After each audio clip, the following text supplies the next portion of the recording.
গুড় আগে নিয়ে রেছিলাম, এখনো কিছুটা গুড় নিয়ে নিব। গুড়টা বাটি থেকে উঠানো কষ্টকর, এই কারণে আমরা গুড়টাকে কথা কইস না বেটা,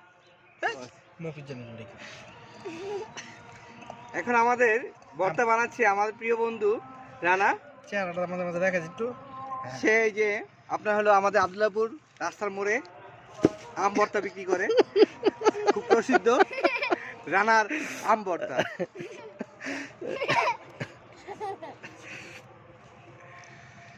আশা করি এবারও রানা আমাদের খুব সুন্দর করে আম ভর্তা বানিয়ে খাওয়াবে আমাদের।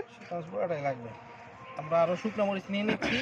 আচ্ছা, আমাদের মনে হয়েছিল যে শুকনো মরিচের পরিমাণটা কম, এটা যেই রকমের ভর্তা, যেই পরিমাণ আমরা মিষ্টি দিয়েছি, যেই পরিমাণ টক আম কেটে ভর্তার জন্য নিয়েছি, যে পরিমাণ লবণ নিয়েছি, তাতে আমাদের মনে হয়েছে যে আরেকটু ঝাল দরকার।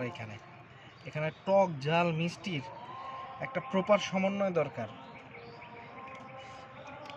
যার যার আমাদের এই আমের ভর্তা দেখে জিভে জল চলে আসবে, তাদের সাজেশন করব আপনারা আপনাদের বন্ধু বান্ধব নিয়ে ছুটে যান এখনই আম বাগানে, গাছ থেকে আম পারুন, বন্ধু বান্ধব নিয়ে আমের ভর্তা খান, পরিবার নিয়ে খেতে পারেন।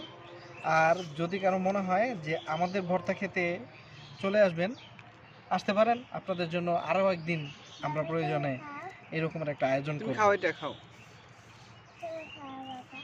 আমি পরিমাণ কি কমে গেল? এবার আমরা আবারও একটু মিক্সটা করে নিচ্ছি।